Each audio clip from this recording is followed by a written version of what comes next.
പാർട്ടിയിലും അതുപോലെ തന്നെ മുന്നണിയിലെ സഖ്യകക്ഷികളും ഒക്കെ ശക്തമായിട്ട് എതിർത്ത് കേന്ദ്രത്തിന് വഴിപ്പെട്ടു എന്നൊക്കെ പറഞ്ഞ PM ശ്രീ കരാറുമായി ബന്ധപ്പെട്ട ചർച്ചകളിൽ താങ്കൾ മധ്യസ്ഥം വഹിച്ചു, മീഡിയേറ്ററായി, ബ്രിഡ്ജായി എന്നൊക്കെയാണ് ഇപ്പോൾ കേന്ദ്ര വിദ്യാഭ്യാസ മന്ത്രി ധർമ്മേന്ദ്ര പ്രധാൻ സഭയിൽ പറഞ്ഞത്.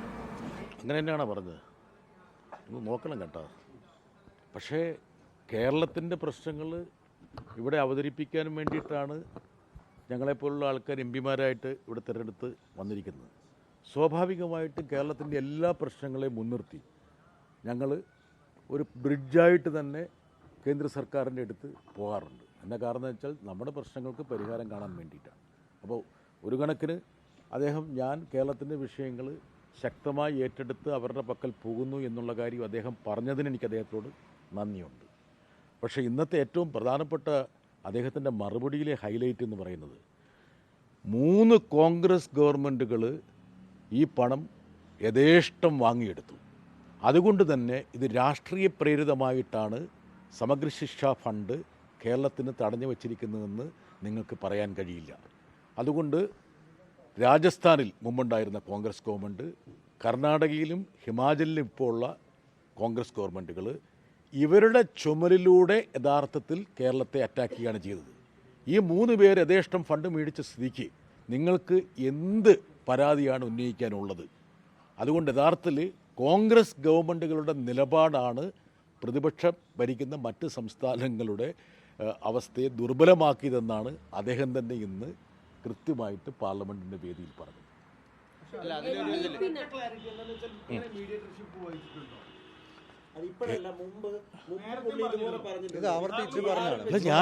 അതായത്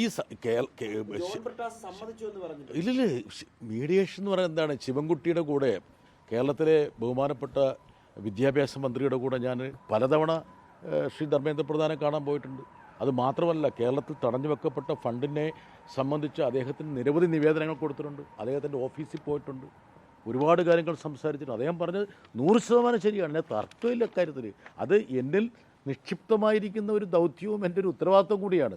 അതായത് കേരളത്തിൻ്റെ ന്യായമായിട്ടുള്ള വിഭവം കിട്ടാൻ വേണ്ടി കേന്ദ്ര സർക്കാരിൽ സമ്മർദ്ദം ചെലുത്തുക, മന്ത്രിമാരുമായിട്ട് സംസാരിക്കുക എന്നുള്ളത് സ്വാഭാവികമായിട്ടും എന്നിൽ അർപ്പിതമായിട്ട് ഉത്തരവാദിത്വം ഒരിക്കലുമില്ല. അത് PM ശ്രീ കരാറ് കേരളത്തിൽ സൈൻ ചെയ്യുന്നത്, അതായത് CPI അടക്കം പറഞ്ഞ രാത്രി ഒളിച്ചു പോയി ഒപ്പിട്ടു എന്നൊക്കെ ആരോപണം ഉന്നയിച്ച ആ കരാർ ഒപ്പിടുന്നതിലേക്ക് താങ്കൾ മധ്യസ്ഥം വഹിച്ചിരുന്നു? ഒരിക്കലുമില്ല. അതായത് PM ശ്രീ കരാറിൽ ഒപ്പിടാതിരിക്കുക എന്നൊക്കെ പറഞ്ഞത് സംസ്ഥാന ഗവൺമെൻറ്റിൻ്റെ കാര്യമാണ്.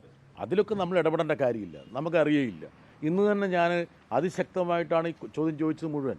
അതായത് 2018 കൊണ്ടുവന്ന സമഗ്ര ശിക്ഷ ആ പദ്ധതിയിലെ ഫണ്ട് 2 വർഷത്തിന് ശേഷം വന്ന NEP-യുടെ പേര് പറഞ്ഞും പിന്നീട് 2 വർഷത്തിന് ശേഷം വന്ന PMC-യുടെ പേര് പറഞ്ഞും എങ്ങനെ തടഞ്ഞു വെക്കാൻ പറ്റും? അതായത് ഒരു സ്കീം നിങ്ങൾ അനൗൺസ് ചെയ്യുന്നു, അതിനുശേഷം വരുന്ന സ്കീമുകളുടെ പേരിൽ ആ മുൻകാലത്തെ ആ സ്കീമിനെ കുറിച്ചുള്ള ഒരു തീരുമാനം എങ്ങനെയാണ് നിങ്ങൾക്ക് മാറ്റിമറിക്കാൻ കഴിയുന്നതെന്നാണ് ഞാൻ ചോദിച്ചത്. അതിനുള്ള ഉത്തരവ് എന്താ പറയുന്നത്? 3 കോൺഗ്രസ് ഗവൺമെൻറ്റുകൾക്ക് ഞങ്ങൾ ഫണ്ട് കൊടുത്തിട്ടുള്ളൂ എന്ന്.